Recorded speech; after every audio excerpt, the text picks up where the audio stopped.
Bayangkan kamu hanyalah seorang TKW biasa di negeri orang. Tapi takdir berubah saat kamu dihamili oleh duda kaya raya.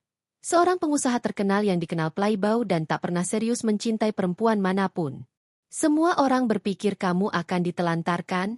Tapi ternyata, karena kamu mengandung anak laki-lakinya, kamu justru dinikahi secara siri dan diberi mahar senilai 100 miliar. Kenapa duda itu berubah? Apa yang membuatnya begitu terobsesi?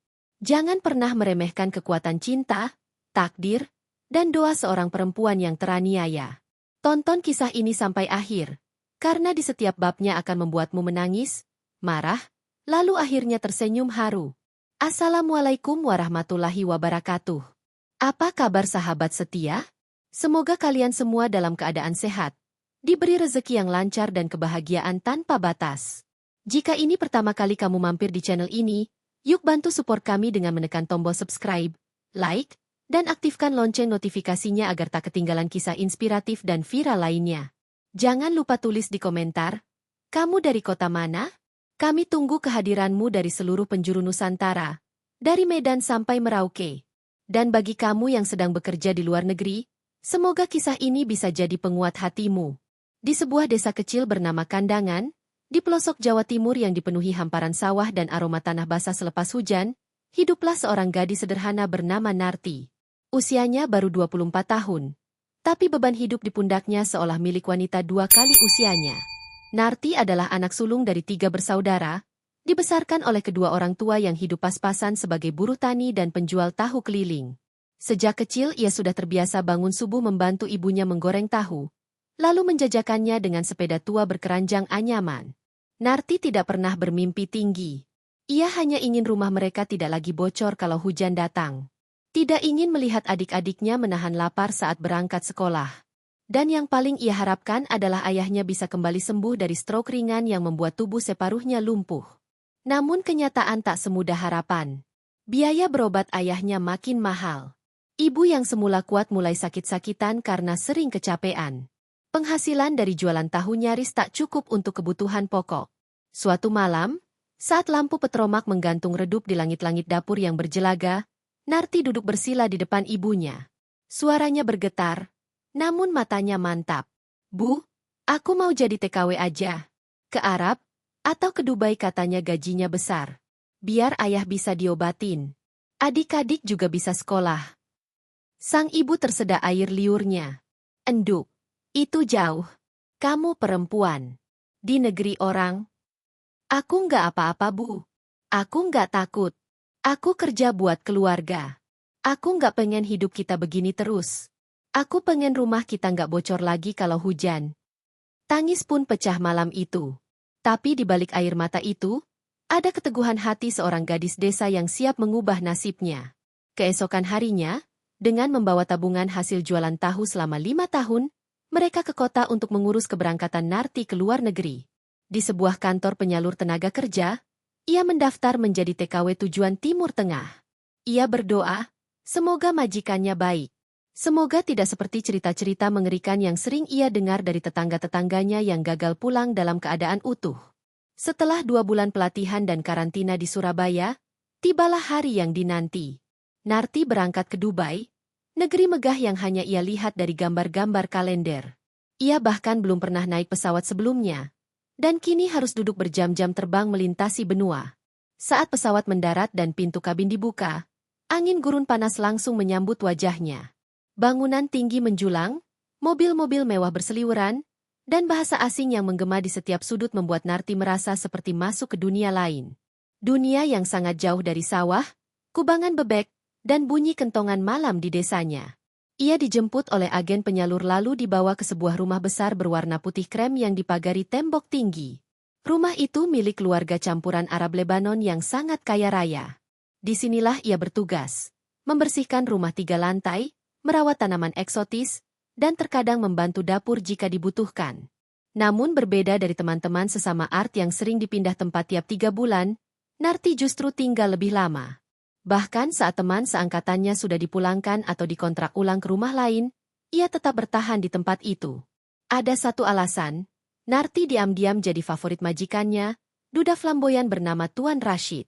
Tuan Rashid adalah pria berusia 47 tahun, tinggi tegap, berwajah tampan dengan brewok tipis dan aroma parfum mahal yang selalu menyelimuti kehadirannya. Ia adalah pengusaha real estate, punya hotel di Qatar, apartemen di Istanbul, dan dikenal sebagai playboy yang tak pernah bertahan lama dengan satu perempuan. Narti, di matanya, mungkin hanyalah pembantu. Tapi entah mengapa, sejak pertama melihat Narti menata bunga anggrek di taman belakang, tatapan Tuan Rashid menjadi berbeda. Bukan nafsu, tapi semacam ketertarikan yang tak bisa dijelaskan. Bagi Narti, setiap kehadiran Tuan Rashid membuat jantungnya berdetak lebih cepat. Tapi ia selalu menjaga diri. Baginya, menjaga kehormatan sebagai perempuan desa lebih penting dari apapun. Ia tahu batas. Ia tahu diri. Namun hidup tak selamanya bisa ditebak. Semakin hari, interaksi kecil terjadi. Dimulai dari hal-hal sepele. "Tolong buatkan kopi," ujar Tuan Rashid suatu sore. "Ambilkan buku ini di perpustakaan," katanya lain waktu. Lalu mulai berlanjut menjadi percakapan pendek. "Namamu siapa?" "Narti, Tuan." "Dari mana?" "Kandangan, Jawa Timur." "Ah, desaya. Kamu punya mata yang jujur." Ucapan itu membuat Narti gugup. Tapi ia hanya menunduk, membalas dengan senyum sopan seperti biasa. Hingga suatu hari, semua berubah. Saat itu hari Jumat, rumah sedang sepi karena keluarga besar sedang berlibur ke luar negeri. Hanya ada Narti dan beberapa staf keamanan. Sore itu, hujan deras turun di luar rumah. Gurun yang biasanya panas berubah menjadi basah dan becek. Petir sesekali menyambar langit gurun yang kelabu. Tuan Rashid yang biasanya tak pernah berbicara panjang dengannya, tiba-tiba memanggil Narti ke ruang kerja. "Ada dokumen yang harus dibawa ke dalam," katanya lewat pelayan lain. Dengan tangan sedikit gemetar, Narti mengetuk pintu ruang kerja itu. "Masuklah," suara bariton khas Rashid menggema di dalam. Saat Narti masuk, ia melihat Tuan Rashid duduk sendiri di depan jendela besar, menatap hujan dengan ekspresi kosong. Lalu, pelan-pelan, pintu ruangan itu ditutup, dan di sanalah, takdir mulai mengambil alih cerita hidup Narti, menuju kisah yang tak pernah ia bayangkan bahkan dalam mimpi paling liarnya. Malam itu menjadi awal dari sesuatu yang sulit dijelaskan, sekaligus sulit dihindari. Hujan mengguyur padang pasir Dubai dengan derasnya, langka dan ganjil, seakan ikut menumpahkan pertanda bahwa langit pun tengah gundah. Di dalam rumah mewah bercat putih krem, suasana sunyi nyaris mencekam. Angin malam menderu lewat celah kaca jendela, membawa hawa dingin menusuk tulang. Narti berdiri di depan pintu ruang kerja dengan naskah laporan di tangan. "Masuk," suara berat itu terdengar. Dengan hati-hati, ia membuka pintu. Di dalam, Tuan Rashid duduk di balik meja kayu jati besar, mengenakan jubah rumah berwarna abu-abu lembut. Wajahnya tampak tenang, namun tatapan matanya mengandung banyak hal yang sulit ditebak, campuran letih, kosong, dan sesuatu yang misterius. Narti menunduk sopan. "Ini dokumennya, Tuan." Tapi Tuan Rashid tak langsung menjawab. Ia menatap hujan di balik jendela kaca besar, seolah menyelam dalam pikirannya sendiri. Lalu, dengan suara yang nyaris seperti bisikan, ia berkata, "Sudah berapa lama kamu bekerja di sini, Narti?" Pertanyaan itu membuat Narti sedikit kaget. Biasanya ia hanya mendapat perintah singkat, tidak pernah ditanyai hal pribadi. "Sudah 1 tahun, Tuan." "Kamu tahu," katanya lagi, "kamu satu-satunya art yang tidak minta pulang atau ganti majikan. Yang lain selalu takut padaku." Narti menelan ludah. Ia tahu reputasi Tuan Rashid. Keras, tidak sabaran, dan penuh aturan. Tapi entah kenapa, ia tak pernah merasa takut. Justru merasa ada sisi lain dari pria itu yang selama ini tersembunyi. "Apa kamu tidak takut padaku, Narti?"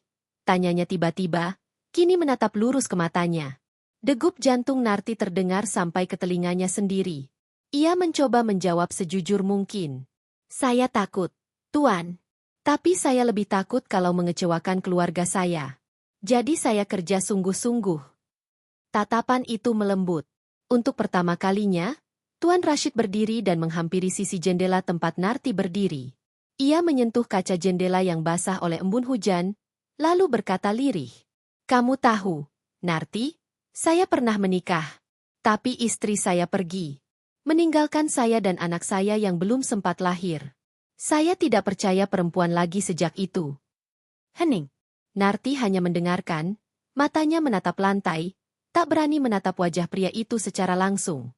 Tapi kamu berbeda, lanjutnya. Kamu tidak pernah mencoba mengambil hatiku. Tapi hatiku justru tertarik padamu. Sekujur tubuh Narti kaku. Ia tak tahu harus berkata apa. Dalam hatinya berontak, aku pembantumu, Tuan. Jangan main-main dengan perasaanku. Namun sebelum ia sempat berpaling, Tuan Rashid mengangkat tangannya, menyentuh perlahan pundak Narti. Aku tahu ini salah waktu. Tapi biarkan aku merasa hidup malam ini.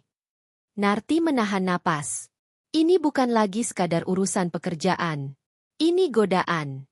Ini ujian. Ini perang antara nurani dan ketertarikan. Ia melangkah mundur setapak. Saya permisi, Tuan. Sudah malam, saya harus kembali ke kamar. Tuan Rashid tak menahan. Ia hanya menatap punggung Narti yang berbalik cepat dan menghilang di balik pintu. Tapi dalam hatinya, ia tahu, sesuatu sudah tumbuh. Dan itu tidak bisa dihentikan begitu saja. Hari-hari berikutnya terasa berbeda. Tuan Rashid menjadi lebih sering muncul di area dapur. Kadang pura-pura minta air hangat. Kadang duduk di ruang makan hanya untuk mengawasi Narti yang sedang mengepel. Art lain mulai berbisik-bisik. Tapi Narti tak peduli. Ia menjaga batas, menjaga kehormatan. Ia tahu, satu kesalahan kecil bisa menghancurkan semuanya. Namun siapa sangka, justru kesopanan dan keteguhannya itu yang membuat Rashid makin penasaran.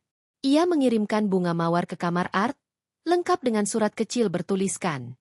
Aku menghargai kamu karena kamu tidak tergoda. Tapi aku akan terus menunggumu. Narti menangis malam itu. Ia bingung. Hatinya bimbang. Ia bukan wanita gampangan. Tapi di sisi lain, ia juga bukan batu. Rasa itu tumbuh, perlahan tapi pasti. Makin hari makin kuat. Terutama saat melihat bagaimana Tuan Rashid mulai memperlakukannya dengan lebih lembut, bahkan penuh perhatian. Suatu malam, Narti sakit demam tinggi. Tuan Rashid yang pertama kali mengetahuinya. Ia membopong tubuh lemas Narti ke klinik pribadi di rumahnya. Ia mengganti sendiri kompres di dahi Narti. Ia bahkan menunggu di samping tempat tidur, menyentuh tangan Narti dan berkata, "Kamu bukan pembantu bagiku. Kamu lebih dari itu." Air mata Narti jatuh. Tak bisa ditahan. Dalam hatinya, benteng mulai retak. Ia tak pernah diperlakukan sehangat ini, bahkan oleh pria seumur hidupnya. Dan di sanalah, dimulai sebuah kisah yang akan membawa Narti ke jalan penuh luka, cinta, harapan, dan sebuah rahasia besar yang tak bisa dibatalkan. Hari-hari berlalu, dan seperti angin gurun yang tak terlihat namun terasa, hubungan antara Narti dan Tuan Rashid berubah secara perlahan tapi pasti. Mereka tak pernah mengucap cinta. Tak pernah ada pengakuan langsung. Tapi mata tidak bisa berbohong, dan sikap tidak bisa ditutupi. Setiap pagi, Narti mulai menyadari hal-hal kecil. Tatapan Rashid saat ia menyajikan teh, cara pria itu memperhatikan langkahnya dari balkon atas, bahkan keheningan yang tercipta saat mereka berada di ruangan yang sama, sunyi yang terasa penuh makna. Hingga malam itu terjadi. Malam yang Narti sendiri tak bisa gambarkan. Hujan deras mengguyur Dubai untuk kedua kalinya di tahun itu. Dan seperti malam pertama mereka bicara panjang, langit kembali menyimpan pertanda.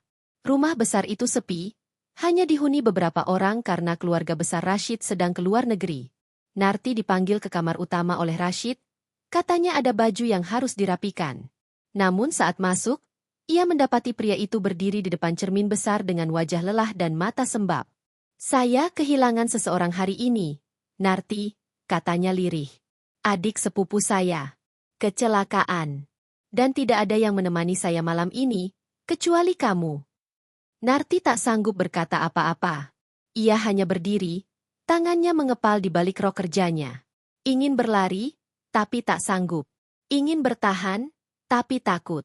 Dan saat Rashid perlahan menghampiri, mendekap tubuhnya dengan pelan, tidak memaksa. Hanya seperti seseorang yang mencari pelukan hangat di tengah badai duka, hati Narti pun luluh. Malam itu, sesuatu terjadi. Bukan karena nafsu, tapi karena hati yang hancur bertemu hati yang rapuh. Dua jiwa terluka bertemu di titik yang paling rentan dalam hidup mereka. Setelah itu, segalanya berubah. 3 minggu berlalu. Tubuh Narti mulai merasa berbeda. Pagi hari terasa mual. Ia cepat lelah. Bahkan aroma nasi goreng yang biasanya ia sukai membuatnya ingin muntah. Ia berusaha menyangkal, tapi rasa takut makin mendominasi. Hingga akhirnya, diam-diam, ia membeli test pack dari toko kecil dekat kedutaan. Malam itu, di kamar mandi Art, dengan tangan gemetar dan wajah pucat, ia membuka bungkus plastik kecil itu. Meneteskan air seni seperti yang tertulis di petunjuk, lalu menunggu 3 menit yang terasa seperti 3 jam. 1 garis, lalu muncul garis kedua. Pelan, tapi jelas. 2 garis merah. Dunia Narti runtuh seketika. Ia terduduk di lantai kamar mandi, menahan isak yang nyaris pecah. Ya Allah, aku hamil, bisiknya lirih. Ia tak tahu harus berbuat apa. Kembali ke Indonesia? Tapi bagaimana dengan anak ini? Melapor ke kantor penyalur? Pasti ia akan dikirim pulang, dicap pembawa aib. Yang lebih mengerikan, bagaimana kalau Tuan Rashid tidak mengakui anak ini? Bagaimana jika ia dicampakkan seperti Art lain yang hanya dijadikan pelampiasan? Malam itu, Narti tidak tidur. Ia duduk di tepi ranjang, menatap jendela, memandangi langit yang kosong. Dalam benaknya, berputar kenangan ayah dan ibunya. Adik-adiknya, kampungnya, harapannya. Dan kini, ada satu lagi yang harus ia perjuangkan, janin di dalam rahimnya. Pagi harinya, ia memberanikan diri menemui Tuan Rashid. Bukan di ruang kerja, tapi di taman belakang, tempat mereka sering bicara santai. Rashid sedang menyiram tanaman ketika Narti datang dengan langkah berat. Tuan, saya ingin bicara sesuatu. Penting. Tuan Rashid menoleh. Matanya lembut, tapi menunggu. Saya hamil, Tuan. Waktu berhenti. Udara terasa berhenti bergerak. Hanya suara air dari selang taman yang terdengar samar. Tuan Rashid meletakkan selang perlahan, lalu mendekat. Kamu yakin? Saya pakai test pack. 2 kali. Hasilnya sama. Anak itu, anak saya. Narti mengangguk. Iya, Tuan. Tapi saya nggak minta tanggung jawab. Saya cuma pengen tahu, apa saya harus pergi dari sini? Lagi-lagi hening. Lalu, sesuatu yang tak diduga terjadi. Tuan Rashid menarik napas panjang, lalu menatap Narti dengan mata berkaca-kaca. Kamu tahu, saya tidak pernah percaya dengan cinta lagi setelah ditinggal istri saya. Tapi kamu, Narti, kamu berbeda. Kamu membuat saya ingin hidup lagi. Dan jika anak ini laki-laki, dia akan jadi pewaris saya. Narti terperangah. Belum sempat berpikir, pria itu lanjut bicara. Aku akan menikahimu. Secara siri. Dan aku akan beri kamu jaminan hidup seumur hidupmu. Aku akan transferkan mahar 100 miliar sebagai bukti bahwa aku serius. Anak ini adalah bagian dari masa depan keluargaku. Narti menangis. Bukan karena takut lagi. Tapi karena ia tak percaya, hidupnya bisa berbalik secepat ini. Dari Art di desa kandangan, kini ia akan jadi istri siri seorang miliarder. Tapi di balik air mata itu, ada kesadaran yang tumbuh. Hidup bukan tentang uang. Bukan juga tentang status. Tapi tentang keberanian untuk menghadapi kenyataan, dan membesarkan anak dengan cinta, meski jalan hidupnya penuh luka dan air mata. Dan untuk itu, Narti siap. Sejak kabar kehamilan itu keluar dari mulut Narti, hidupnya seperti terbangun di dunia yang benar-benar baru. Ia tak lagi sekadar Narti, buruh migran dari kandangan yang biasa mencuci piring dan mengepel lantai. Ia kini sedang mengandung darah daging seorang miliarder. Dan yang lebih tak masuk akal lagi, ia akan dinikahi secara siri, dengan mahar yang tidak pernah bisa ia hitung dengan jari-jari tangan dan kaki, 100 miliar rupiah.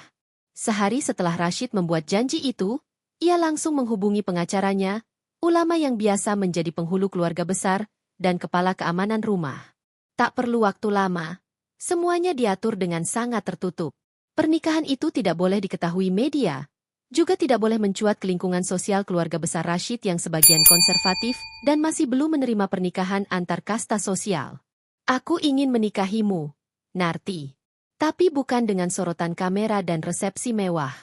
Aku ingin ini suci, pribadi. Dan hanya kita yang tahu maknanya, kata Rashid saat mereka duduk di bawah pohon kurma kecil di taman belakang rumah. Narti mengangguk pelan. Ia tidak memikirkan pesta. Tidak pernah memimpikan gaun putih panjang. Yang ia pikirkan hanya satu. Bagaimana ia bisa membesarkan anak ini dengan cinta dan martabat, tanpa merasa menjadi sekadar alat pemuas. Pernikahan siri itu dilangsungkan di pinggiran padang pasir, tepat saat matahari akan tenggelam. Langit Dubai berubah oranye keemasan, gurun berkilau seperti lautan pasir emas. Di tengah hamparan itu, dibangun tenda putih semi terbuka dengan tirai tipis yang melambai-lambai ditiup angin. Tak banyak yang hadir. Hanya ada Rashid, dua saksi dari kalangan kepercayaannya, seorang ustaz yang menjadi penghulu, serta Narti yang duduk di dalam mobil sebelum diminta turun. Gaunnya sederhana, namun sangat indah. Bukan gaun mewah buatan butik ternama, tapi kain satin putih lembut dengan selendang panjang yang dibelikan Rashid dari butik tradisional Yordania. Rambutnya disanggul manis. Wajahnya dipoles ringan oleh asisten pribadi Rashid. Namun senyum Narti, senyum perempuan desa yang mengandung rahmat dalam perutnya, mengalahkan semua kemewahan dunia. Rashid mengenakan gamis putih dengan sorban abu-abu dan peci marun. Wajahnya terlihat tegang, namun ada semburat kebahagiaan yang tak bisa disembunyikan. Seolah-olah ia seperti kembali menjadi pemuda 20-an tahun yang jatuh cinta untuk pertama kalinya. Ketika ijab kabul diucapkan, suara angin berdesir lembut menyapu padang pasir. Saya nikahkan dan kawinkan engkau Rashid bin Abdullah dengan Narti binti Sariman, dengan mahar sebesar 100 miliar rupiah tunai. Dengan suara berat dan mantap, Rashid menjawab, saya terima nikahnya Narti binti Sariman dengan mahar tersebut. Tunai, karena Allah. Tak ada tepuk tangan. Tak ada musik. Yang terdengar hanya lirih dua ustaz dan isakan kecil dari Narti yang menunduk, menitikan air mata syukur yang tak bisa ia tahan lagi. Setelah prosesi, Rashid berdiri dan menggenggam tangan Narti di depan saksi dan langit padang pasir yang mulai gelap. Kamu kini istriku. Dan kamu akan menjadi ibu dari anakku. Aku tidak akan melepaskanmu. Apapun yang terjadi. Narti tak bisa berkata apa-apa. Tubuhnya gemetar. Tapi hatinya hangat. Seperti pelita kecil di tengah malam gurun yang sunyi. Keesokan harinya, Rashid memanggil tim hukumnya dan langsung memproses transfer dana ke rekening khusus atas nama Narti. Dengan nilai fantastis, 100 miliar rupiah. Sebagian dalam bentuk tunai deposito, sebagian dalam bentuk saham dan properti yang telah dibeli atas namanya. Ini bukan bayaran, katanya saat Narti sempat bingung dan menolak. Ini bukti keseriusanku. Bukan karena kamu hamil, tapi karena kamu perempuan paling tulus yang pernah hadir dalam hidupku. Hari-hari berikutnya, Narti tinggal di villa kecil di pinggiran kota yang jauh dari keramaian. Ia dijaga dua bodyguard perempuan, dilayani oleh staf yang dipilih sendiri olehnya, dan diperiksa rutin oleh dokter kandungan pribadi. Setiap pagi, Rashid datang. Membawakan sarapan, atau sekadar memandangi perut Narti yang mulai membesar. Kalau ini laki-laki, aku akan beri dia nama Zaid. Tapi kalau perempuan mungkin nama ibuku, Maryam. Narti tersenyum. Kadang meneteskan air mata kecil ketika Rashid tak melihat. Bukan karena sedih, tapi karena tak percaya. Dulu ia hanyalah anak tukang tahu, dan sekarang, ia dipeluk oleh cinta sebesar ini. Tapi hidup bukan dongeng. Di balik keindahan itu, awan gelap perlahan mengintai dari balik cakrawala. Perempuan-perempuan masa lalu Rashid mulai mencium kabar ini. Salah satu mantan istrinya yang masih memiliki hak atas sebagian saham keluarga merasa terusik. Ia mengirim pesan sindiran di media sosial, bahkan diam-diam menyewa detektif untuk menggali informasi tentang si pembantu kampungan yang jadi istri gelap. Rashid akan meninggalkanmu setelah bosan. Percayalah. Semua wanita seperti kita hanya jadi pajangan baginya, tulis salah satu mantan selingkuhannya dalam pesan anonim. Namun Narti tak goyah. Ia tak menikahi Rashid karena uang. Ia pun tak bisa kabur karena rasa. Yang ia tahu, ia sedang menantikan kelahiran bayi dalam rahimnya. Dan selagi napasnya masih ada, ia akan menjaga anak ini dengan seluruh cinta dan kehormatan yang ia punya. Beberapa hari menjelang usia kandungan masuk 7 bulan, Rashid duduk bersama Narti di halaman villa, menatap matahari tenggelam. Jika sesuatu terjadi padaku, Semua warisan ini akan jatuh ke tanganmu dan anak kita, kata Rashid pelan. Jangan bicara seperti itu, balas Narti, mengelus perutnya. Aku tak pernah tahu kapan hidup berhenti. Tapi satu hal yang pasti, kamu bukan hanya bagian dari hidupku sekarang. Kamu adalah satu-satunya alasan kenapa aku ingin hidup lebih lama. 7 bulan kehamilan telah dilewati Narti. Perutnya membesar, kulit wajahnya tampak lebih bercahaya, dan sorot matanya kini tak lagi penuh keraguan seperti dulu. Ia telah menjadi sosok baru, seorang istri, calon ibu, dan, meski tak pernah ia harapkan, bagian dari kisah luar biasa yang tak mungkin dipercaya oleh siapapun di kampung halamannya. Villa mungil di pinggiran Dubai tempatnya tinggal menjadi surga kecil. Ada kolam renang pribadi yang jarang ia sentuh, taman penuh bunga melati yang ditanam khusus karena ia suka baunya, dan satu ruangan khusus tempat ia menyimpan pakaian bayi yang perlahan mulai ia kumpulkan. Semuanya serba baru. Semuanya serba mahal. Tapi tak ada satupun yang membuatnya jumawa. Aku masih Narti yang dulu, Rashid. Cuma sekarang aku hamil dan punya kamu. Rashid yang semakin jarang bepergian karena ingin menemani masa kehamilan istrinya, mengangguk sambil mengelus rambutnya. Dan kamu tahu, aku belum pernah setenang ini dalam hidupku. Hari-hari mereka berjalan penuh senyum. Rashid kadang memasakkan bubur ayam versi Dubai yang rasanya aneh tapi penuh cinta. Kadang mereka nonton film India lawas sambil tertawa-tawa karena Narti selalu tertidur di tengah cerita. Kadang mereka bicara soal masa depan, nama anak, sampai rencana menengok orang tua Narti ke Indonesia setelah bayi lahir. Tapi seperti badai yang selalu datang di tengah musim panas, ketenangan itu mulai retak saat sebuah amplop putih muncul di bawah pintu villa mereka. Tanpa pengirim, tanpa nama. Isinya, salinan akta pernikahan Rashid dengan mantan istrinya, foto-foto masa lalu mereka yang terlihat mesra, dan secarik surat dengan tulisan tangan. Dia tidak pernah benar-benar lepas dari masa lalunya. Kamu hanya pelarian. Bayi itu bisa jadi bukan miliknya. D. Narti membacanya pelan, lalu meletakkannya di atas meja. Ia tidak menangis, tapi matanya kosong. Jantungnya berdetak tak beraturan. Saat Rashid pulang malam itu, ia langsung tahu ada yang salah. Apa yang terjadi? Tanyanya sambil melihat ekspresi Narti yang tak seperti biasanya. Tanpa bicara, Narti memberikan amplop itu. Rashid membaca isinya, lalu menghembuskan napas panjang. Dia. Lagi-lagi dia. Mantan istriku. Dia belum bisa menerima kenyataan bahwa aku mencintai orang lain. Apa benar kamu belum benar-benar lepas dari masa lalumu? Tanya Narti dengan suara pelan, nyaris seperti bisikan ketakutan. Rashid duduk. Ia menggenggam tangan Narti erat. Narti, aku tidak pernah seterbuka ini pada perempuan manapun. Masa lalu itu bagian dari hidupku. Tapi kamu adalah masa depanku. Lalu kenapa dia berani menuduh anak ini bukan anakmu? Isaknya, akhirnya pecah juga air matanya. Karena dia tahu, dengan anak laki-laki ini, kamu, bukan dia, yang akan mewarisi segalanya. Selama seminggu, Narti menarik diri. Ia tak mau berbicara dengan Rashid kecuali soal kehamilan. Ia tak mau disentuh, tak mau dipeluk, tak mau diberi hadiah. Bukan karena ia marah, tapi karena ia takut. Takut ternyata benar ia hanya alat, bukan pasangan. Takut akhirnya akan dibuang setelah bayi ini lahir. Namun di balik semua kekacauan perasaan itu, Narti justru menemukan kekuatan baru. Ia sadar bahwa kini ia bukan sendiri lagi. Ada nyawa kecil di dalam rahimnya yang harus ia lindungi. Apapun yang terjadi. Dan seakan menjawab semua kegelisahannya, bayi dalam kandungan Narti mulai menendang untuk pertama kalinya. Tepat saat ia duduk sendirian di taman malam hari. Air matanya kembali jatuh. Tapi kali ini bukan karena sedih. Nah, ibu nggak akan biarin siapapun menyakiti kamu. Termasuk ibu sendiri. Beberapa hari kemudian, Rashid membawa Narti ke rumah sakit elit di Abu Dhabi untuk pemeriksaan ultrasonografi lengkap. Di layar monitor, terlihat jelas, bayi itu laki-laki. Jantungnya berdetak kuat, dan tangannya seolah melambai ke arah mereka. Rashid mencium tangan Narti saat itu juga.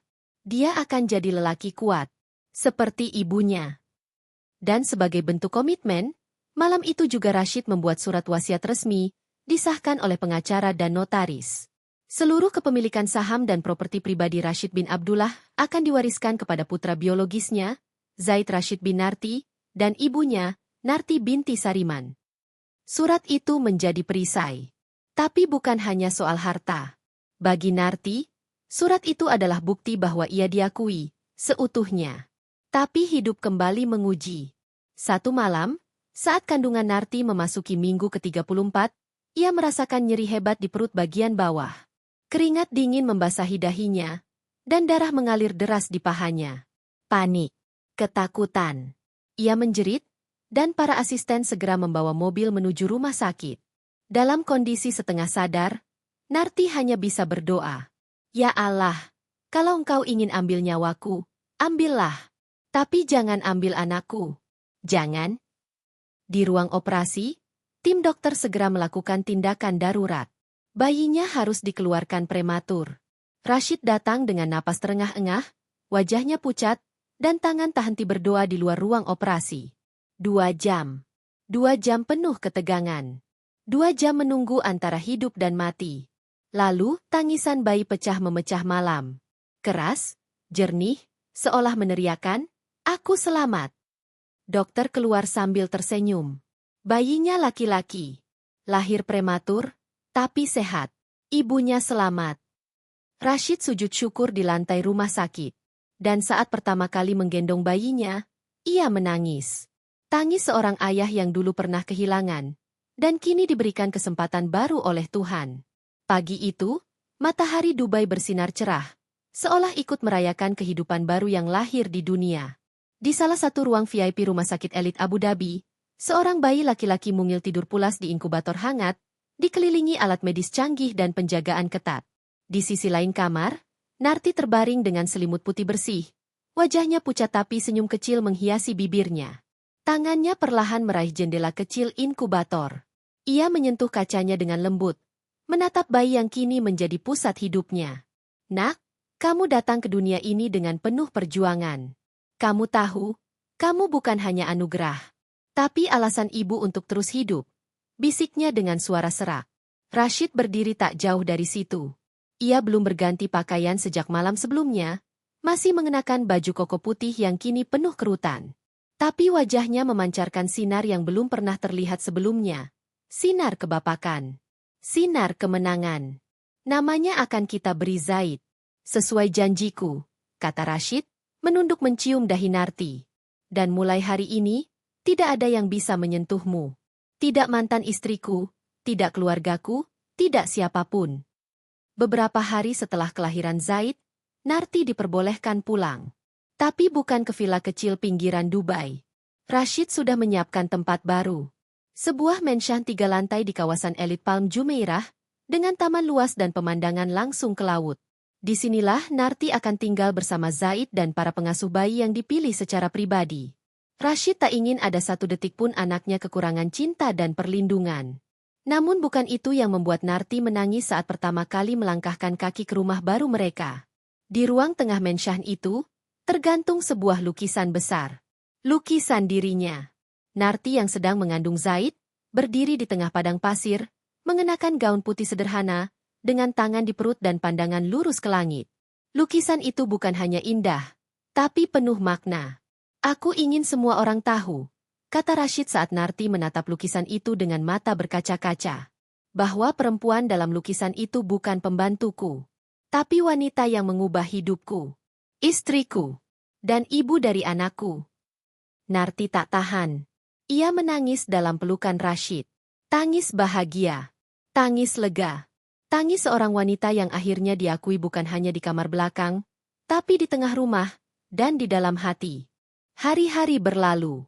Zaid tumbuh sehat, pipinya bulat, matanya bulat jernih seperti ibunya, dan senyumnya selalu memikat siapa saja yang melihat.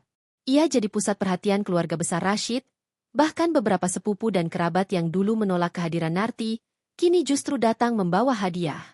Ada yang datang dengan wajah bersalah, ada yang malu-malu. Tapi semuanya datang karena satu alasan, cinta Rashid yang tak tergoyahkan. Namun Narti tetap rendah hati. Ia tak pernah merasa lebih tinggi dari siapapun. Ia tetap menyapa para pelayan dengan nama, tetap menyapu halaman kecil setiap pagi, dan tetap menyeduh teh sendiri untuk suaminya. Suatu malam, Saat mereka duduk di balkon lantai 2 sambil menatap lampu kota Dubai yang berkilau, Rashid menggenggam tangan Narti. Kamu tahu, dulu aku sombong. Mengira cinta bisa dibeli. Mengira semua perempuan bisa ditaklukkan. Tapi kamu datang bukan untuk ditaklukkan. Kamu datang membawa cahaya. Kamu bahkan tidak pernah meminta apa-apa dariku. Itulah kenapa aku mencintaimu tanpa batas. Narti tersenyum. Lalu berkata dengan suara pelan. Aku hanya ingin menjadi istri yang baik. Dan ibu yang bisa menjaga anak kita dengan cinta. Itu saja cukup. Tak lama setelah itu, Rashid mengumumkan ke publik bahwa ia telah menikah kembali. Meski pernikahan itu siri dan tertutup, namun pengakuan itu membuat kehebohan di kalangan elit Dubai. Banyak yang terkejut. Banyak pula yang meragukan. Namun saat Rashid menghadiri gala dinner amal bersama Narti, yang tampil anggun dengan gaun batik modern rancangan desainer Indonesia, semua keraguan sirna. Wajah-wajah terperangah melihat perempuan sederhana itu bisa membawa aura yang begitu anggun dan tenang. Dan Rashid tak pernah melepaskan genggaman tangannya sepanjang malam. Di belakang panggung, seorang jurnalis sempat bertanya, apa alasan Anda menikahi seorang TKW dan bukan wanita kelas atas seperti biasanya? Rashid menjawab, karena ia bukan sekadar wanita. Ia rumah bagi hatiku.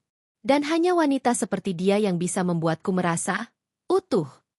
3 tahun kemudian, Narti berdiri di depan gerbang rumah orang tuanya di Kandangan, Jawa Timur. Ia mengenakan gamis putih, jilbab biru muda, dan menggandeng tangan kecil Zaid yang kini berlari-lari kecil sambil memanggil, Mbah. Kampung gempar. Narti pulang dengan mobil mewah, pengawal pribadi, dan seorang anak laki-laki yang mirip campuran Arab dan Jawa. Ibunya menangis saat memeluk cucu untuk pertama kalinya. Ayahnya yang kini sudah bisa berjalan pelan karena pengobatan intensif dari Dubai, menatap anak perempuannya dengan bangga dan tak percaya. Aku pikir kamu gak bakal balik, Enduk, tapi kamu tetap anakku, meski sekarang sudah jadi istri orang kaya. Narti menangis, lalu memeluk ayahnya erat. Aku pulang, Pak. Aku bukan orang kaya. Aku tetap Narti, anak penjual tahu. Kisah ini ditutup dengan pelan, seperti senja yang turun di langit Kandangan. Bukan tentang harta, bukan tentang status, tapi tentang perempuan yang setia pada nurani, pada doa ibunya, pada janji masa kecil bahwa hidup akan berubah asal ia berani melangkah. Dari pembantu, jadi permaisuri hati. Dan Zaid, anak laki-laki yang dulu hanya benih di rahim penuh air mata, kini tumbuh sebagai pewaris tahta cinta yang lahir bukan dari ambisi, tapi dari keberanian seorang perempuan desa untuk tetap percaya pada cinta, bahkan di negeri orang. Sahabat semuanya, apakah kamu ikut merinding membaca kisah ini? Apakah kamu percaya bahwa kehidupan bisa berubah 180 derajat dalam sekejap karena takdir dan keberanian? Kalau iya, jangan lupa tekan tombol subscribe. Bantu share video ini agar lebih banyak yang terinspirasi. Tulis di komentar kamu dari kota mana. Dan apakah kamu percaya bahwa cinta sejati bisa datang dari tempat tak terduga? Sampai jumpa di kisah inspiratif berikutnya. Wassalamualaikum warahmatullahi wabarakatuh. Bunga Mo.